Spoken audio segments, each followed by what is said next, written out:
ओम श्री गंगाई नाथाय नमः। जय श्री गुरुदेव, जय श्री दादा गुरुदेव। आप सबका बहुत बहुत स्वागत है आज के सत्संग में। मेरा नाम राज शिव है और मैं एक सिद्ध योग साधक हूँ। सिद्ध योग की साधना से जो परिवर्तन आते हैं उनका प्रचार प्रसार हम करते हैं।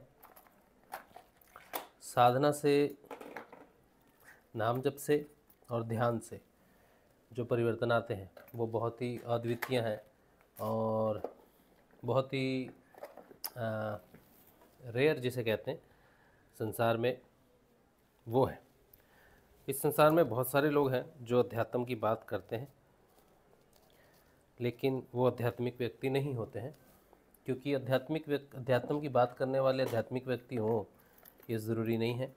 कोई आपको संत दिख सकता है, कोई जटाधारी दिख सकता है, किसी की वेशभूषा हो सकती है कि आध्यात्मिक व्यक्ति की तरह दिखे, लेकिन ज़रूरी नहीं है कि वो आध्यात्मिक व्यक्ति हो। तो इसकी पहचान जो है बहुत मुश्किल है, क्योंकि भौतिकता में आध्यात्मिक व्यक्ति लोगों को ज़्यादातर अपने दुखों से निवारण चाहिए, अपनी समस्याओं से निवारण चाहिए। लोगों में एक्सेप्टेंस नहीं होता है कि हमें जो कुछ भी मिला है संसार में वो हमारे कर्मों के आधार पर मिला है। और जिन लोगों में ये एक्सेप्टेंस नहीं होता है वो लोग अपनी समस्याओं का समाधान खोजते हैं बाहर, और बाहर से जो भी समस्याओं का समाधान प्राप्त होता है वो अज्ञानता से होता है और अज्ञानी से होता है। बाहर की समस्याओं का समाधान सिर्फ अज्ञानी देते हैं और बाहर से समस्याओं का समाधान सिर्फ अज्ञानी ही खोजते हैं। तो पूरा संसार जो है ये बाहर ढूंढता है और बाहर से कुछ सीखने की कोशिश करता है, बाहर से कुछ बदलने की कोशिश करता है। यही उसकी सबसे बड़ी अज्ञानता है।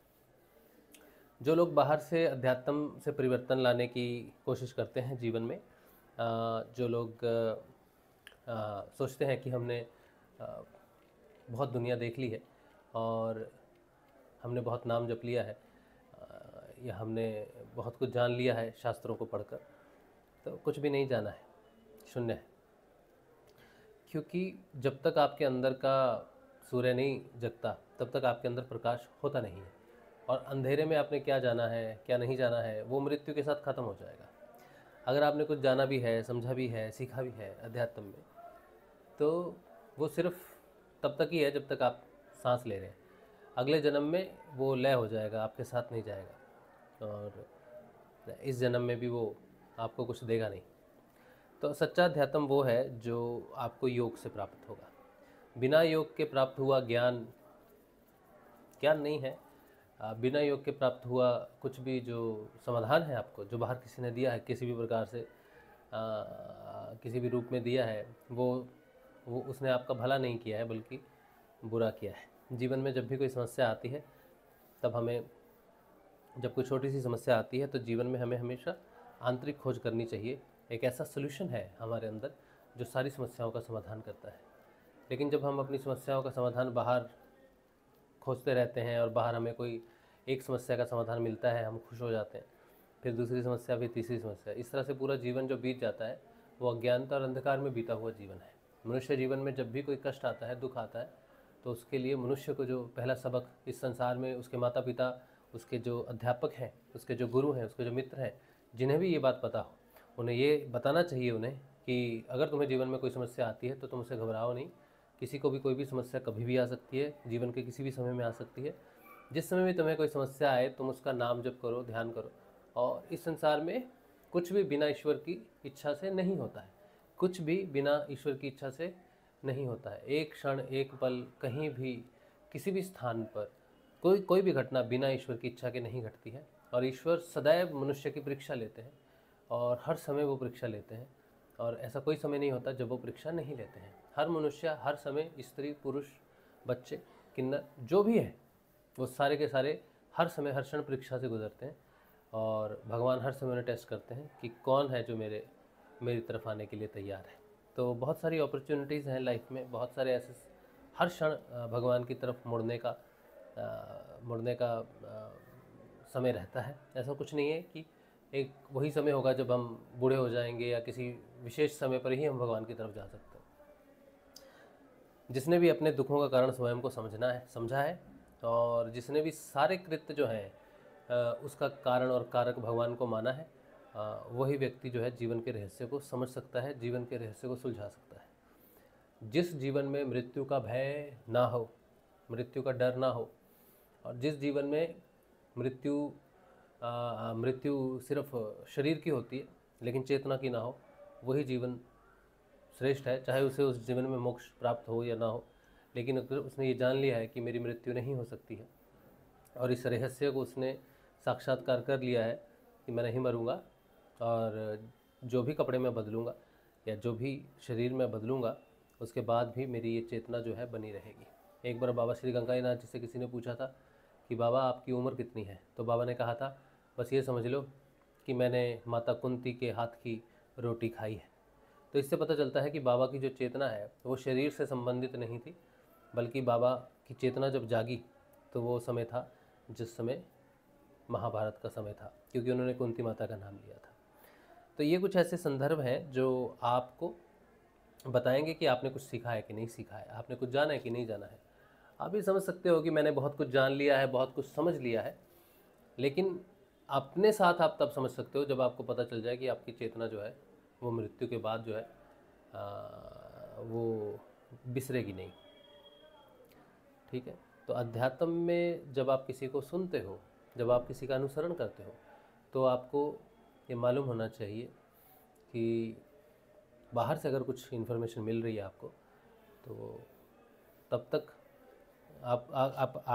आपको मिल भी रही है बाहर से इन्फॉर्मेशन, तो आप अगर उसे नहीं पहचान पा रहे हैं, व्यक्ति के व्यक्तित्व को नहीं पहचान पा रहे हैं, तो आपको सतर्क रहना चाहिए। क्योंकि जितना अंधकार अध्यात्म जगत में है उतना अंधकार भौतिक जगत में नहीं है। क्योंकि भौतिक जगत तो अंधकार का ही जगत है, वहाँ तो अंधकार में ही लोग रहते हैं। वहाँ पर अंधकार में कोई ठोकर खाए गिरे पड़े उससे कोई फ़र्क नहीं पड़ता है, लेकिन अध्यात्म में कोई ठोकर खाए गिरे पड़े रोए और त्राहिमाम त्राहिमाम करता रहे कि मुझे सही दिशा मिले, तो ये बड़े दुख की बात है। तो मनुष्य को एक जगह स्थिर होकर नाम जपना चाहिए, और जब आपके अंदर वो प्रकाश हो जाएगा तब अध्यात्म में प्रकाश हो जाएगा। तब कोई भी व्यक्ति जो अध्यात्म में है, आपकी रुचि जैसे भी है, किसी पुस्तक में है, किसी व्यक्ति में है, किसी संत में है, किसी गुरु में है, तो उसकी सच्चाई जो है वो आपके सामने प्रकट होनी चाहिए। तो सतर्क रहना। ठीक है, चलिए आज का जो सत्संग है, मेरा नाम राजशिव है, मैं एक सिद्ध योग साधक हूँ। सिद्ध योग की साधना से आने वाले परिवर्तनों की बात करते हैं। आजकल हम अध्ययन कर रहे हैं श्रीमद् भागवत का। श्रीमद् भागवत भी एक योग पुस्तक है, और जो व्यक्ति योग में हो उसे वो पुस्तक ज़रूर प्राप्त होगी, और जो व्यक्ति योग में ना भी हो और श्रीमद् भागवत का अध्ययन करता है तो भी इसे भगवान श्री कृष्ण का योग ज़रूर प्राप्त होगा, ऐसा मेरा मानना है व्यक्तिगत रूप से, बाकी मुझे मालूम नहीं। जो अध्ययन हम कर रहे हैं वो है श्रीमद् भागवत का अष्टम स्कंद का अध्ययन, और अष्टम स्कंद में हम आज जो पढ़ेंगे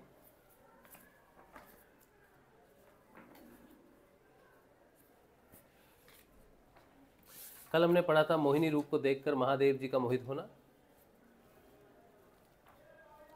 आज हम पढ़ेंगे 13वां अध्याय, श्री शुक सुधा सागर श्रीमद् भागवत अष्टम स्कंध। आप सबका बहुत बहुत स्वागत है, आप सबको बहुत बहुत नमस्कार है कि आप श्रीमद् भागवत को सुनने आए हैं, और सभी श्रोताओं को। और मैं गुरुदेव जी को नमस्कार करता हूँ, चरण स्पर्श करता हूँ, चरणों को वंदन करता हूँ गुरुदेव जी की, कि उनकी कृपा से हमें श्रीमद् भागवत का अध्ययन प्राप्त हुआ, योग प्राप्त हुआ। क्योंकि मैं आपके लिए पढ़ रहा हूँ, स्वयं के लिए भी पढ़ रहा हूँ, स्वयं को भी मैं नमस्कार करता हूँ कि मुझे ऐसा सौभाग्य मिला कि मैं श्रीमद् भागवत का अध्ययन कर सकूँ, और श्रीमद् भागवत तो पूजनीय है ही। चलिए, तो सबको नमस्कार करके आगे बढ़ते हैं। आज का जो अध्ययन है, उम्मीद है कि आज के अध्ययन से आप स्वाध्याय कर सकें। 13वां अध्याय है आगामी 7 मनवंतरों का वर्णन। श्री सुखदेव जी कहते हैं, हे परीक्षित, विवस्वान के पुत्र यशस्वी श्राद्ध देव ही 7वें वैवस्वत मनु है। हे परीक्षित, विवस्वान के पुत्र यशस्वी श्राद्ध देव ही 7वें वैवस्वत मनु है। यह वर्तमान मनवंतर ही उनका कार्यकाल है। उनकी संतान का वर्णन मैं करता हूँ। वैवस्वत मनु के 10 पुत्र हैं, इक्ष्वाकु, नभग, धृष्ट, शर्याति, नरिष्यंत, नाभाग, दिष्ट, करुष, पृषध्र और वसुमान।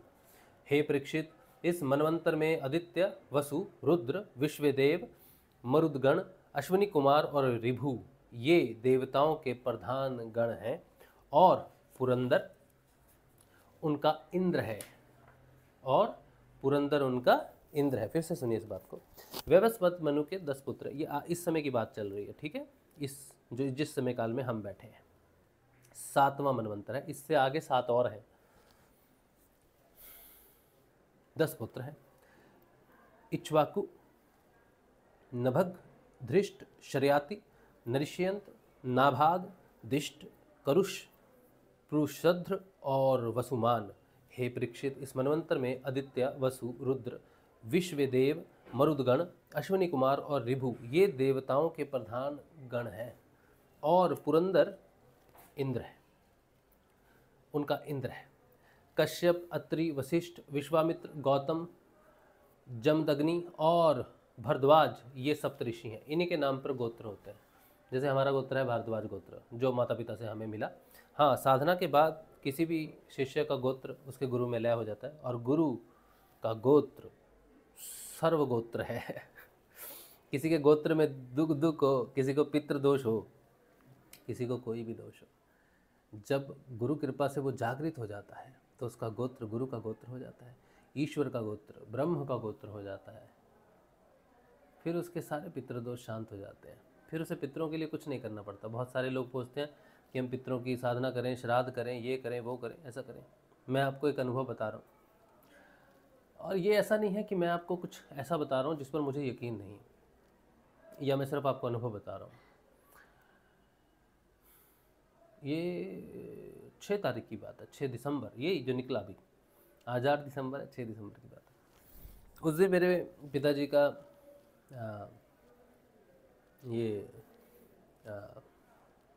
मृत्यु दिवस था। उस दिन हमने जो अध्ययन किया था वो हमारे माता पिता को समर्पित करके किया था, और उस दिन रात को हमारी माताजी हमारे स्वप्न में आई, और मैं उनसे मिलने जा रहा हूँ, और जब वो मेरे सामने आई तो मैं झुक गया नीचे उनके चरणों को छूने के लिए। लेकिन मैंने मेरी माँ के लिए मेरे मन में जो प्रेम है बहुत, ये तो मुझे मालूम है कि मुझे है कितना प्रेम है, लेकिन स्वप्न में मैंने जो किया उससे मुझे पता चला कि वो भी मुझसे बहुत प्रेम करती है। तो मैंने उनके पैर देखे, और दोनों पैरों पर मैंने अपना सिर रखा। ऐसा नमस्कार मैंने अपनी माँ को जीते जी कभी नहीं किया है नमस्कार, शायद किया भी होगा, लेकिन मुझे याद उतना नहीं है, क्योंकि मैं तो हॉस्टल में रहता था। तो हर हफ्ते घर आता था। जब मैं घर आता था माँ के चरण स्पर्श करता था आके, और जाते समय भी माँ के चरण स्पर्श करके ही जाता था।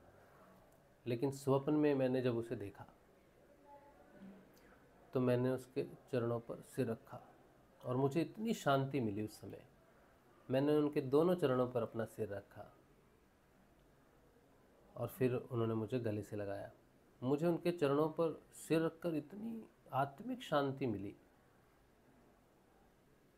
इतना संतोष मिला कि मैं आपको बता नहीं सकता। तो उस दिन मैंने उनके नाम से श्रीमद् भागवत का अध्ययन किया था।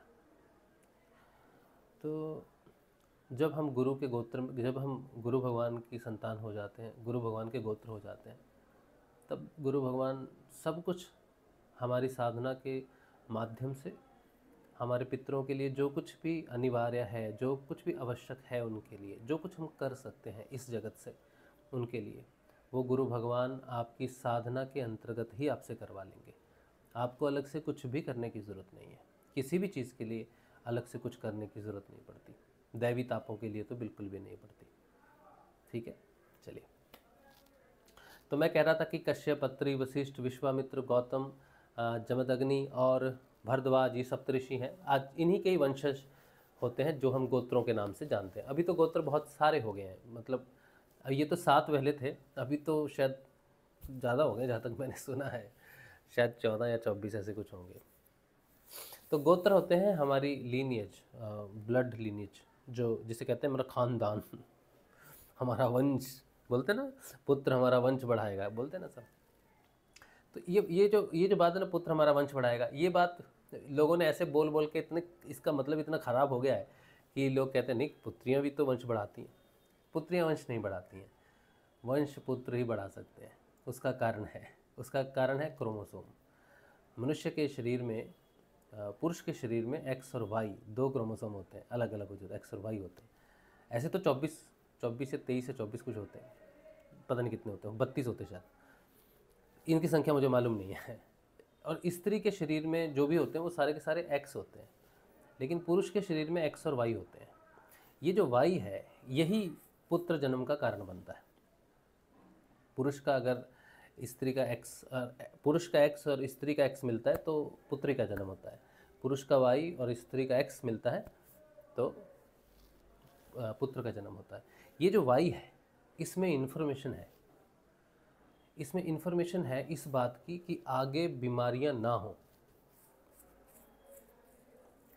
वंश चलाने का मतलब है पुत्र उस इन्फॉर्मेशन को कैरी करता है कि हमें आगे जो शादी करनी है, विवाह जो करना है, वो किससे करना है, किस किस ब्लड लीनिएज में हमें शादी नहीं करनी है, ये इन्फॉर्मेशन वो कैरी करता है पुरुष।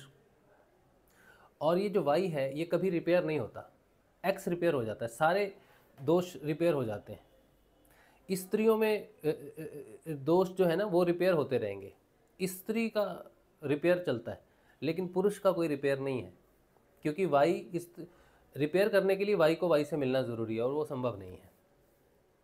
स्त्री के पास वाई होता नहीं है। तो अगर पुरुष के शरीर में कोई प्रॉब्लम आती है तो उसका वाई में प्रॉब्लम आ जाती है, जिसे कहते हैं डीएनए प्रॉब्लम, डीएनए में प्रॉब्लम है, ठीक है। तो आगे जब उसका बेटा होगा तो वो डीएनए उसके बेटे में जाएगा, ठीक है। लेकिन अगर उस प्रॉब्लम वाले लड़के के घर में लड़की होगी, उसके अंदर वो प्रॉब्लम तो डीएनए में हो सकती है, लेकिन जब उसकी शादी दूसरे पुरुष से होगी उसका वाई अलग होगा। उसका वाई इस लड़की के अंदर में जो त्रुटि उस वाई के कारण आ गई थी उसको रिपेयर कर देगा। तो उस लड़की की जो संतान होगी वो अपने पिताजी का वंश का दोष कैरी नहीं करेगी, क्योंकि उसका वंश के दोष को, उस वाई को रिपेयर कर देगा उसका पति, उसके वाई से। तो उसके बेटे में, लड़की के बेटे में, यानी कि नाना का दोष नहीं जा सकता, बहुत कम चांसेस है, जाता नहीं है ऐसा नहीं है, लेकिन रिपेयरिंग हो जाती है उसकी उधर जाके। लेकिन दादा का दोष पोते में जाएगा। तो ये कैरी फॉरवर्ड जो होता है ये ब्लड लीनिएज होती है, इसीलिए शादी में गोत्र मिलाए जाते हैं कि कौन सा गोत्र है। जैसे हमारा भारद्वाज गोत्र है तो हमारी शादी भारद्वाज गोत्र में नहीं होनी चाहिए, क्योंकि अगर भारद्वाज में शादी होती है तो उससे ब्लड कैंसर के चांसेस बहुत ज़्यादा बढ़ जाते हैं, रक्त दोष बहुत ज़्यादा हो सकता है। रक्त के दोष, मुख्य रूप से रक्त दोष होते हैं, जिसे आजकल हम ब्लड कैंसर कहते हैं। और उसमें ब्लड भी ज़्यादातर पति पत्नियों के सेम होते हैं, जैसे पति का भी ए पॉजिटिव है, पत्नी का भी ए पॉजिटिव है। इन केसेस में बच्चे को आगे ब्लड की समस्याएं जन्मजात जो है, जिसे हम थैलेसीमिया कहते हैं, ब्लड कैंसर कहते हैं, वो जन्मजात हो सकता है। इसीलिए गोत्र जो है ये साइंटिफिक है, और पुत्र ही वंश को आगे कैरी फॉरवर्ड करता है। ये नहीं कि मेरा वंश बढ़ाएगा, ये कोई अभिमान की बात नहीं है कि पुत्र ही वंश बढ़ाता है, हमारे वंश का नाम है। मूर्ख है जो उसको अपनी परंपरा से जोड़ते हैं। पुत्र इन्फॉर्मेशन कैरी कर रहा है कि आगे उसको किससे शादी नहीं करनी है, इस वंश में क्या है जिस दोष को रिपेयर करना है आपको। तो इस तरह से क्रॉस ब्रीड होती है, जब क्रॉस ब्रीड तो नहीं बोल सकते, क्रॉस गोत्र में जब शादी होती है तब हमारे शरीर में होने वाली जो डीएनए की समस्याएं हैं जो माता पिता की तरफ से मिलती हैं वो ठीक हो जाती हैं, ठीक है। तो वाई का जो रिपेयर है वो बहुत मुश्किल है, बहुत। अभी मैंने जहाँ तक सुना है तो वाई जैसे एक्स 100% ठीक है, लेकिन वाई जो 100% नहीं है, शायद 40-45% नष्ट हो चुका है वाई। तो अगर वाई पूरी तरह से नष्ट हो जाए तो पुरुष पैदा ही नहीं होगा, पुरुष पैदा होने कम हो जाएंगे, होंगे भी तो डिफेक्टिव होंगे। अभी आप देख लो कितने पुरुष हैं जो समलैंगिक हैं, जो गेज की जो समस्या है, जो आजकल जो फिल्मों में देखते हैं, आप बॉलीवुड फिल्म देख लो, कोई सीरीज़ देख लो बॉलीवुड की, उसमें कोई ना कोई गे बना हुआ है, समलैंगिक बना ही हुआ है। बॉलीवुड का काम ही पूरा नहीं होता समलैंगिक कोई चरित्र ना दिखाए तो। साउथ की फिल्मों में ऐसा नहीं है, दक्षिण की फिल्मों में ऐसा नहीं दिखाया जाता, लेकिन आप बॉलीवुड की फिल्में देखो, मुंबई की हालत देखो आप, और विदेश की तो आप, विदेश में तो कभी देखते ही नहीं किसका गोत्र है, क्या है क्या नहीं है। वहाँ तो देखते ही नहीं, वहाँ तो कुंडली मिलान का कोई चक्कर ही नहीं। वो तो कहते हैं ना तो हमारे श्राद्ध है, ना हमारे गोत्र होते, वो तो कुछ भी नहीं मानते। और सबसे ज़्यादा समस्या पश्चिम में है। पश्चिम में सबसे ज़्यादा ब्लड कैंसर है अमेरिका में। और कहते हैं, गुरुजी कहते हैं, तो उनको पूछा कि भाई आप इतना ब्लड कैंसर क्यों होता है आपका, तो कहते हैं हमें पता ही नहीं क्यों होता है। पता इसलिए नहीं है क्योंकि अपना गोत्र ही पता नहीं है उनको। किसी से भी शादी करते हैं, किसी भी ब्लड ग्रुप में शादी करते हैं। विज्ञान में उन्होंने तरक्की कर ली है लेकिन उनकी सीमा है एक। और हमारा जो शास्त्र है, हिंदू शास्त्र जो है, सनातन शास्त्र जो है, इसमें जो इन्फॉर्मेशन है, ये जो सप्तऋषियों का बार बार वर्णन आता है, ये देवों का जो वर्णन आता है,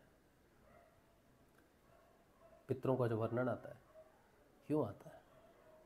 क्योंकि ये वो इन्फॉर्मेशन है जो हमें विकास देगी, सही विकास देगी। अंधकार में विकास मतलब नहीं होता। वी हैव अ डीएनए, सारी दुनिया जानती है कि डीएनए होता है, डीएनए में इन्फॉर्मेशन होती है।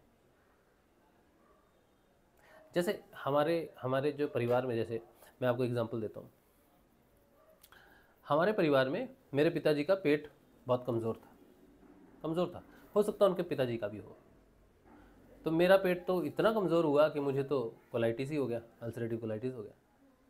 और हमारा जो नाक है, हमारा जो परिवार, जैसे मेरे पिताजी का नाक है, मेरे पिताजी का नाक भी थोड़ा सा ऐसे यहाँ से चपटा है। पिताजी की भी था, मेरे बड़े भाई का भी है, मेरा भी है। तो शादी के समय में मुझे इस बात का डर था, और मुझे अपना नाक, अभी तो जो भी है जैसा ईश्वर ने दिया वैसा चल ठीक है, लेकिन अब देखो थोड़ा सा ना चपटा है। तो मुझे शादी से पहले ये डर था, मैं शादी इसलिए नहीं करना चाहता था कि दो चीज़ें हैं जो मुझे डर लगता था कि जो हमें परिवार से आ रही हैं। एक पेट की समस्या और एक ये टेढ़ा नाक। अब शादी के बाद, लेकिन अभी तक तो अभय का पेट ठीक है, कोई ऐसी समस्या नहीं है, और उसका नाक भी जो है वो ठीक है, रिपेयर्ड है। तो वो जो दोष हमारे डीएनए में है, और आपको बताऊं, मेरा नाक, मेरे पिताजी का नाक इस यहाँ से थोड़ा दबा हुआ था, मेरा नाक और मेरे भाई का नाक ठीक क्यों नहीं हुआ? इसका कारण क्या है मालूम है? मेरी माताजी का और मेरे पिताजी का गोत्र सेम था, भारद्वाज।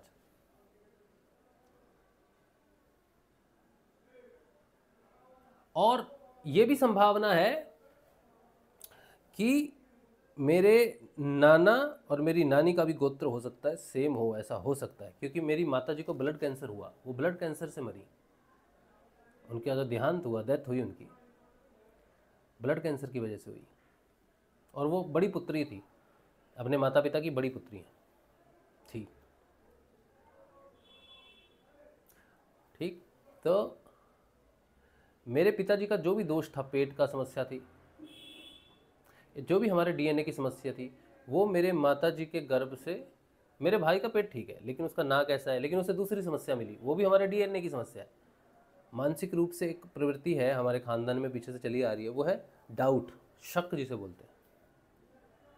शक करना, सबको शक की नज़र से देखना, शक्की जिसे बोलते हैं, ये हमारे परिवार का दोष है। पेट की समस्या हमारे परिवार का दोष है, ये नाक की समस्या, ये फिजिकल समस्या, ये हमारे परिवार का दोष है। तो मुझ में वो शक की समस्या शुरू में थोड़ी थी, लेकिन वह इतनी नहीं थी, इतनी जितनी नॉर्मली सभी में होती उतनी थी। लेकिन 2019 के बाद, आत्म जागृति के बाद, मैंने देखा कि मेरी डाउट करने की जो प्रवृत्ति थी वो शांत हो गई। फिर मुझे उस चीज़ से धीरे धीरे धीरे मुक्ति मिल गई, निजात मिल गई। और पेट की तो अभी ठीक हो रहा है, अभी गुरुदेव जी के योग से, अभी बहुत सारे योग की वजह से रिवर्स हो रहा है वो सारी चीज़ें, पीठ भी रिवर्स हो रही है, ये भी रिवर्स हो रहा है।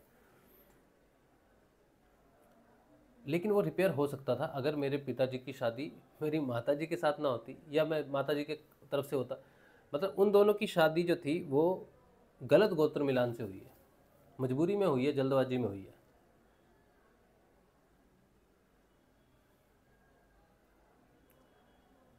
लेकिन हम, मेरा गोत्र और पूनम का गोत्र अलग है बिल्कुल।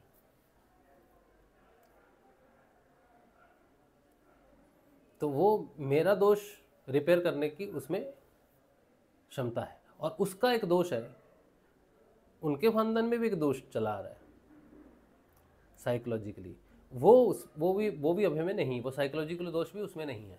तो मैंने उसका वो जो एक डर होता है, मुझ में डर नहीं है, उनके खानदान में डर एक है, ये भी साइकोलॉजिकल है, फियर, फियर फैक्टर। तो इस तरह से रिपेयर हो गया। तो हमारा बेटा जो है उसने किसी हद तक रिपेयर किया है, वो रिपेयर्ड है। और आगे जब वो किसी और ही डिफरेंट गोत्र में शादी होगी उसकी, तो उनकी जो संतान होगी उनमें हमारी जो प्रॉब्लम्स है उसका नामो निशान और मिट जाएगा, और भी बेटर बदल जाएंगे। तो ये बहुत ज़रूरी है कि हम कहें कि हमारे वंश में जो बेटा है उसकी शादी ऐसे वंश में हो जो हमारे गोत्र में तो ना हो कभी भी। ठीक है, तो ये जो बीच में मैंने इतनी सारी बकवास की है श्रीमद् भागवत के बीच में, ये मैंने इसलिए की है कि ये जो अध्ययन हम कर रहे हैं श्रीमद् भागवत का, हर मनवंतर में जब मनु बदलते हैं, हर मनवंतर में जब सप्तऋषि बदल रहे हैं, तो मनुष्य का डीएनए भी बदल रहा है, मनुष्य का विकास भी बदल रहा है। और इस समय जो मनुष्य का विकास श्री अरविंदो के अनुसार है, उच्चतम विकास है, वो इस मनवंतर का है। और इस मनवंतर के बाद 7 मनवंतर और हैं, उन 7 मनवंतरों में भी मनुष्य का विकास होगा। तो ये मनुष्य का अंतिम विकास नहीं हो सकता, इस मनवंतर का अंतिम विकास हो सकता है,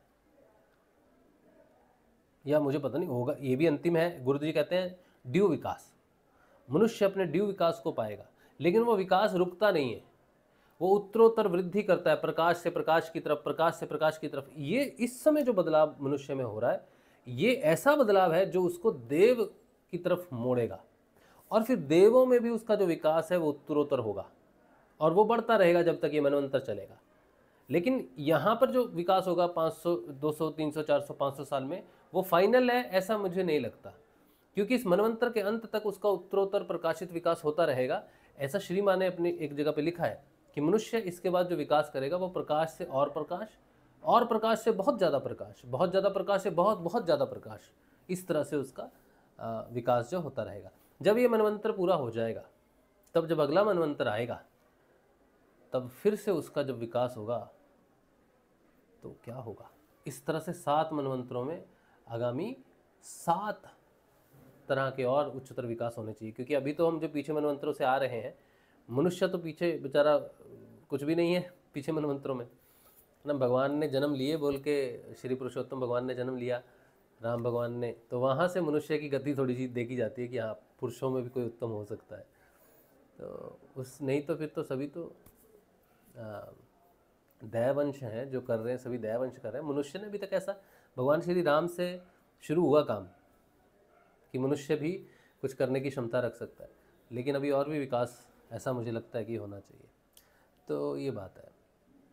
ठीक है, जब भी आप अपने बच्चों की शादी करें या कुछ करें, तो हमारी जो सनातन संस्कृति है, जिसे हम कुंडली मिलान कहते हैं, जिसे हम गोत्र मिलान कहते हैं, तो इस पर ज़रूर ध्यान दें, ताकि आपके बच्चे स्वस्थ हों और हमारी संस्कृति जो है ये बची रहे। ठीक है, चलिए आगे बढ़ते हैं। इस मनवंतर में भी कश्यप की पत्नी अदिति के गर्भ से आदित्यों के छोरे छोटे ये कौन सी भाषा आ गई। अच्छा, वो छुपा हुआ था। जब इस मनवंतर में भी कश्यप की पत्नी अदिति के गर्भ से आदित्यों के छोटे भाई वामन के रूप में भगवान विष्णु ने अवतार ग्रहण किया था। हे परीक्षित, इस प्रकार मैंने संक्षेप से तुम्हें 7 मनवंतरों का वर्णन सुनाया। अब भगवान की शक्ति से युक्त अगले आने वाले 7 मनवंतरों का वर्णन करता हूँ।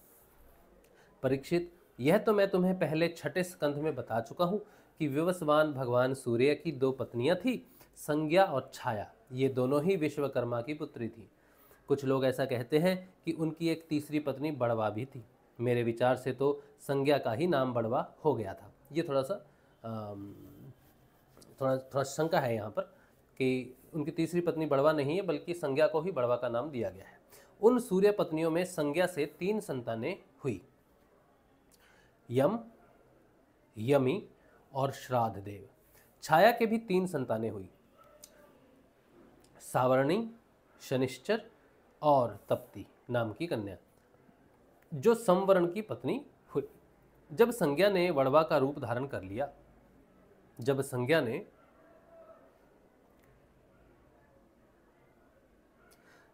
ने बड़वा का रूप धारण कर लिया, तब उससे दोनों अश्विनी कुमार हुए।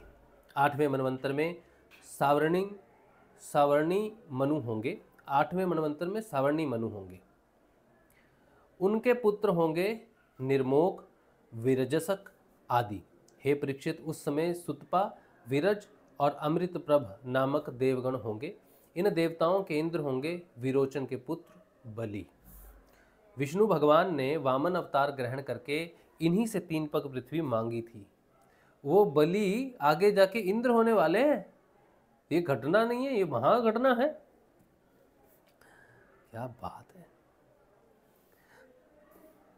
परंतु इन्होंने इनको सारी त्रिलोकी दे दी। राजा बलि को एक बार तो भगवान ने बांध दिया था, परंतु फिर प्रसन्न होकर उन्होंने इनको स्वर्ग से भी श्रेष्ठ सुतल लोक का राज्य दे दिया। क्या?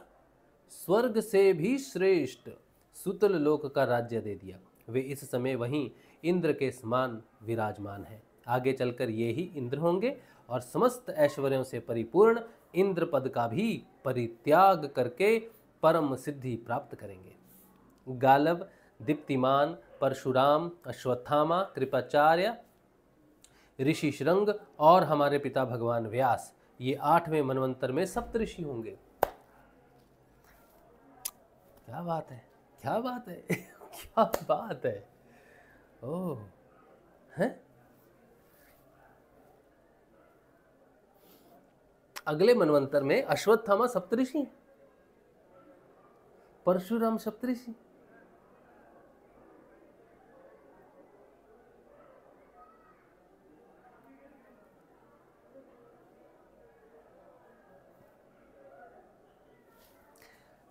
गालव, दीप्तिमान, परशुराम, अश्वत्थामा, कृपाचार्य,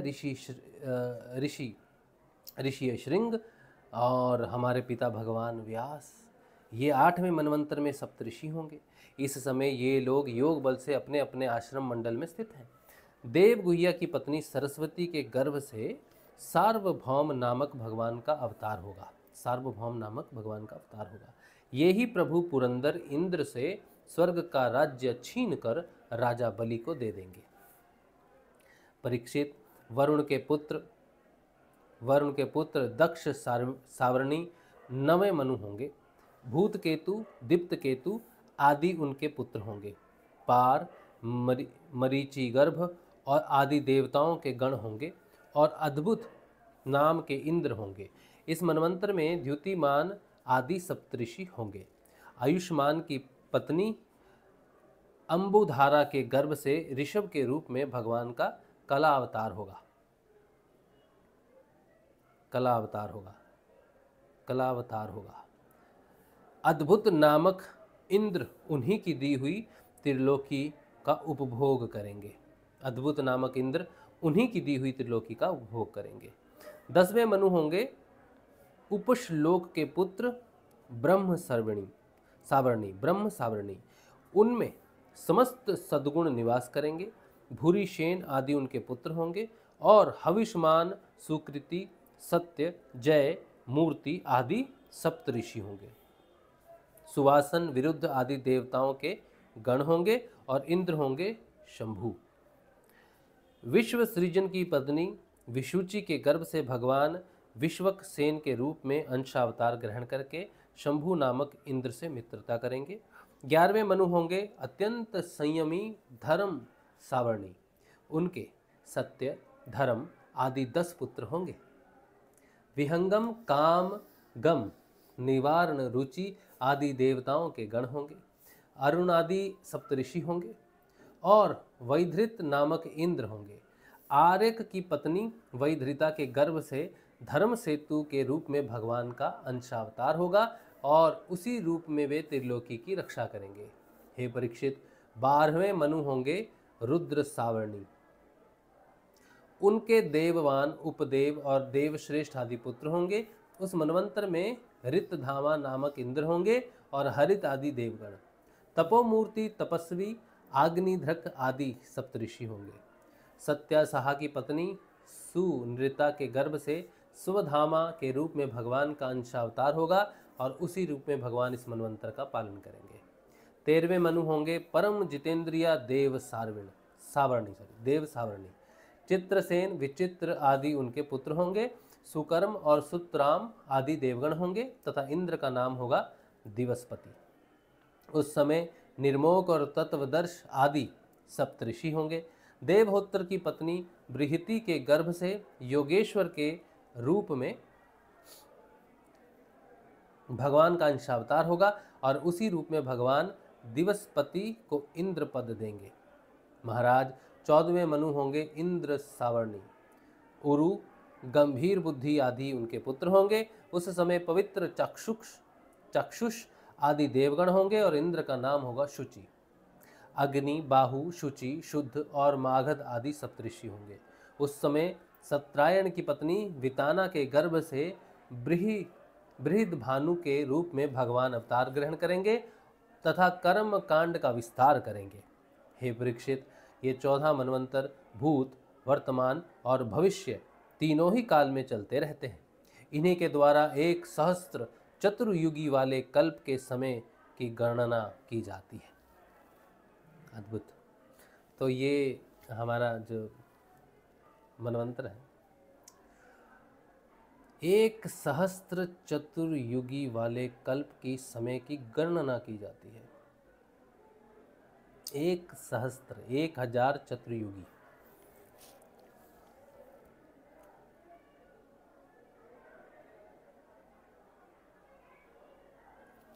अच्छा, इसके लिए तो हमने पीछे में वो बैकड्रॉप बनाया था, वो तो हमने लगाया ही नहीं। वही जो बैकड्रॉप घूमता रहता है ना पीछे चलिए ठीक है, नहीं लगाया। 14वां अध्याय जो है वो है मनु आदि के पृथक पृथक कर्मों का निरूपण। ये हम कल पढ़ेंगे।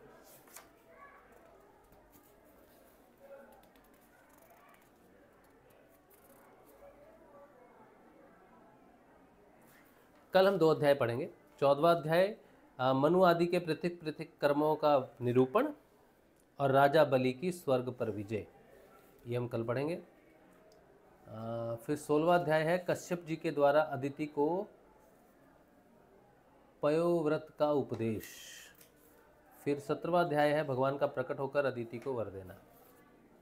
वामन भगवान का प्रकट होकर राजा बलि की यज्ञशाला में पधारना, ये होगा 18वां अध्याय। और इसके बाद भगवान वामन का बलि से 3 पग पृथ्वी मांगना, बलि का वचन देना और शुक्राचार्य जी का उन्हें रोकना, वामन भगवान का होगा। बहुत अच्छी बात है। भगवान वामन जी का विराट रूप होकर 2 ही पग से पृथ्वी और स्वर्ग को नाप लेना, बलि का बांधा जाना, मतलब बलि के चरित्र का वर्णन आएगा, वामन भगवान का आएगा। ये बहुत सुंदर होने वाला है, बहुत ही सुंदर, बहुत ही सुंदर। भगवान के मत्स्य अवतार की कथा भी आपको इसी में मिलेगी। तो उससे अंत हो जाएगा इसका 8वें स्कंध का 24वें अध्याय से भगवान के मत्स्य अवतार की कथा की बात की। बहुत सुंदर, बहुत सुंदर। कल जो है, कल ये 2 अध्याय पढ़ेंगे एक साथ ही। उसके बाद कश्यप जी का है। फिर ऐसे, फिर जब वामन जी की कथा शुरू होगी, वामन जी का चरित्र आएगा, बलि का चरित्र आएगा, उस समय हम थोड़ा लंबा सत्संग करेंगे ताकि वो एक ही सत्संग में हम जो है उस पूरे चीज़ को समझ सकें। ठीक है, चलिए। आपका कोई प्रश्न हो तो बहुत अच्छा है, नहीं भी हो तो भी बहुत अच्छा है।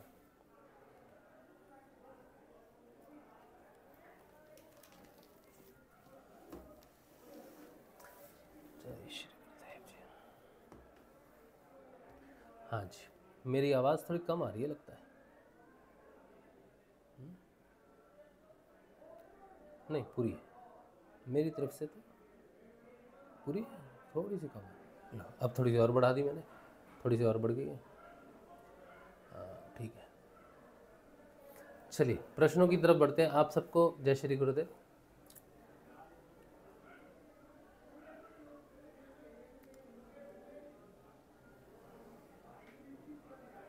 रीना जी पूछ रही है क्या पूनम भाभी पंजाबी है? माफ़ कीजिए, निजी प्रश्न पूछ लिया। नहीं कोई बात नहीं, मैं भी तो उसकी बात करता ही रहता हूँ। सत्संग में मैं भी अपने घर वालों की बात करता ही रहता हूँ, तो आप प्रश्न पूछ सकती हैं, कोई दिक्कत नहीं है, कोई दिक्कत नहीं। नहीं वो पंजाबी नहीं है, वो साउथ इंडियन है, वो आंध्रा की तरफ से, लेकिन बॉर्न एंड ब्रॉट अप वो कलकत्ता में ही है, तो आंध्रा से कोई संबंध नहीं है, लेकिन है वो साउथ इंडियन। और मैं भी पंजाबी, मेरे पिताजी उत्तर प्रदेश से थे, और हमारी जो जड़ें हैं वो उत्तराखंड की तरफ, उत्तर प्रदेश की तरफ की हैं, और लेकिन हम कभी वहाँ गए नहीं, तो हम में वो उस वैसा कुछ है नहीं। हम पंजाब को अच्छे से जानते हैं, पंजाब हमें अच्छे से जानता है, पंजाब की मिट्टी का टेस्ट हमको मालूम है, वहाँ की हवा, पानी, सब कुछ हमें जानती है, और हम पंजाब को जानते हैं, वहाँ की मिट्टी को, हवा को, पानी को जानते हैं। तो अच्छा चलिए आगे। संजीव शर्मा कह रहे हैं जीव वैकुंठ लोक से मृत्यु लोक में कैसे आए, और एक बार मोक्ष होने के बाद भी दोबारा यहाँ आना पड़ेगा क्या? सौजन्य से सत्यार्थ प्रकाश आर्य समाज। सत्यार्थ क्या है? सत्यार्थ प्रकाश आर्य समाज।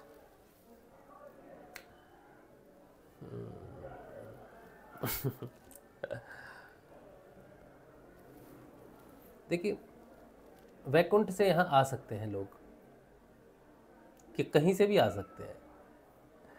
इस पृथ्वी लोक पर जो इस समय चल रहा है, एक महापरिवर्तन चल रहा है, परिवर्तन का समय चल रहा है, तो इस समय कोई भी कहीं से भी भगवान की आज्ञा से आ सकता है कार्य करने के लिए, जो भी जिसकी इच्छा हो वहाँ, कि प्रभु हम भी आपके साथ ज़रा घूम के आते हैं, थोड़ा बहुत समय हो गया पृथ्वी लोग घूम के नहीं आए, तो आ सकते हैं अपनी इच्छा से, कोई रोक नहीं है।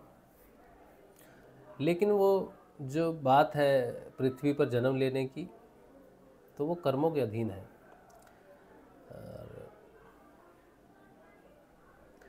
एक जो स्थिति है चेतना की ऐसी स्थितियाँ होती हैं कि हम अपना शरीर क्रिएट कर सकते हैं, अपनी इच्छा से अपने शरीर को क्रिएट कर सकते हैं। ऐसा नहीं है कि कोई वैकुंठ की चेतना है तो वो इस पृथ्वी पर नहीं है। भगवान की वैकुंठ की चेतना है, वो पृथ्वी पर है। वो चेतना स्वयं को मटीरियलाइज कर सकती है, स्वरूप में साक्षात आपके सामने भगवान खड़े हो सकते हैं अपने स्वरूप, क्योंकि एनर्जी से मैटर क्रिएट होता है, और जिसमें वो शक्ति हो जो ऊर्जा को मैटर में, मैटर को ऊर्जा में परिवर्तित करने की जिसके पास विज्ञान हो, तो वो स्वयं की ऊर्जा को आपके सामने मैटर में आ जाएगा, शरीर में आपके सामने आ जाएगा, और वो शरीर आपके सामने देखते देखते अंतर्धान हो जाएगा। आपको लगेगा कहाँ गायब हो गया, तो गायब होने वाली कोई बात ही नहीं है, वो ऊर्जा में लय हो जाता है। जैसे कहते हैं ना, भगवान देखते ही देखते अंतर्धान हो गए, कहाँ अंतर्धान हो गए? तो शरीर जो मटीरियलाइज था उसको उन्होंने ऊर्जा में कन्वर्ट कर दिया। तो मुझे ऐसा लगता है कि मोक्ष का मतलब सिर्फ ये है कि आप अपनी इच्छा से अब अपने आप को क्रिएट कर सकते हो। जिन लोगों तक आपका विस्तार हो गया है चेतना का, वहाँ से नीचे तक आप कहीं भी अपने आप को मटीरियलाइज कर सकते हो। लेकिन जो लोग चार बंधनों में रहते हैं, शरीर, प्राण, मन और बुद्धि, इन चार लेयर्स में रहते हैं, उनका जन्म उनकी इच्छा से नहीं होता, बल्कि कर्मों के प्रारब्ध के अनुसार होता है। उनकी इच्छा नहीं होती कि भगवान मैंने नहीं जाना है। नहीं जाना होगा मतलब क्या, चलो जाओ तुम्हारे कर्म बाकी हैं। तो जब ये चारों बंधन को तोड़कर कोई अपने कर्मों से ऊपर उठ जाए, कर्मों से मुक्त हो जाए, तो फिर उसको जन्म नहीं लेना पड़ता है, मतलब किसी विवशता से उसको जन्म नहीं लेना पड़ेगा। जैसे भगवान अपने आप को रचते हैं ना, भगवान अजन्मा है, फिर भी अपने आप को शरीर में प्रकट करते हैं ना, चेतना के रूप में, भगवान श्री राम, श्री कृष्ण, श्री गुरुदेव।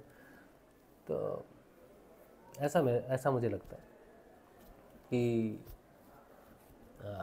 आप बंधन से मुक्त हो जाओगे, ठीक है, लेकिन स्वतंत्र हो।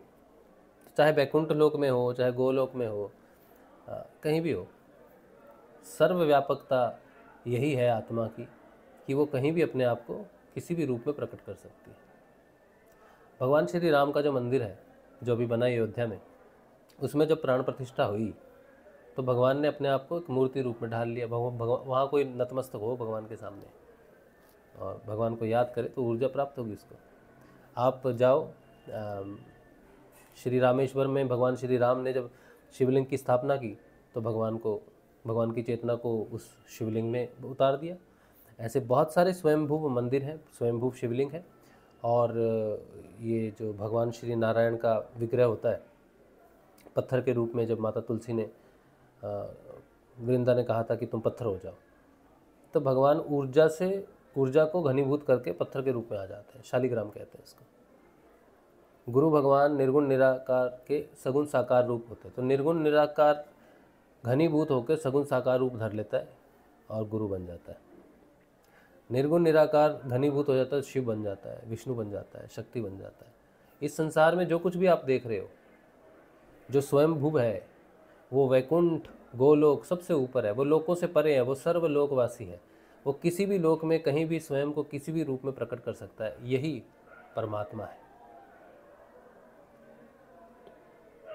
जिसके अंतःकरण की शुद्धि हो जाती है पूर्ण रूप से, वो फिर अपने आप को क्रिएट कर सकता है। कोई असंभव बात नहीं है। महाअवतार बाबा जी के बारे में आप सुना होगा, तो वो दर्शन देते हैं, सामने प्रकट हो जाते हैं। ठीक है, तो स्वप्न में आप देखते हो, जैसे मैंने अभी स्वप्न की बात कही कि मैंने अपने माता जी को देखा, तो वो मेरी स्मृति में नहीं था,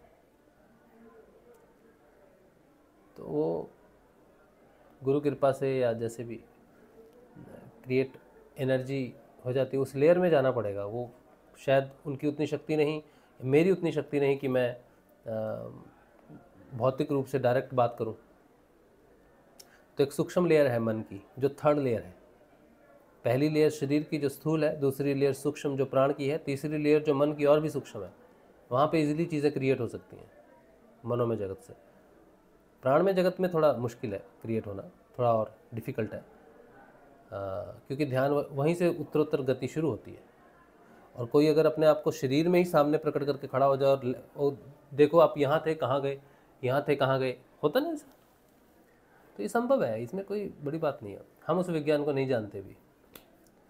तो कोई लोग बैकुंठ हो, ये कोई सीमा नहीं है। इसीलिए कुछ कहते हैं ना, हमें बैकुंठ में वास करना है, गोलोक में वास करना है। जिसकी चेतना जानती है कि उसको सब जगह वास करेगी, कहीं भी वास करेगी, जहाँ उसकी ज़रूरत होगी प्रकट हो जाएगा।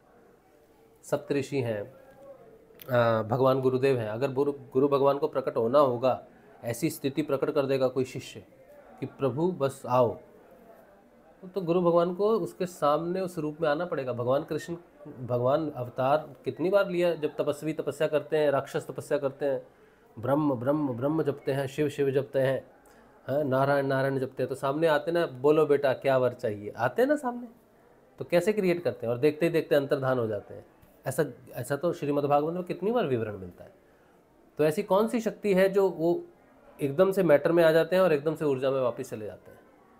यही सर्वव्यापकता है।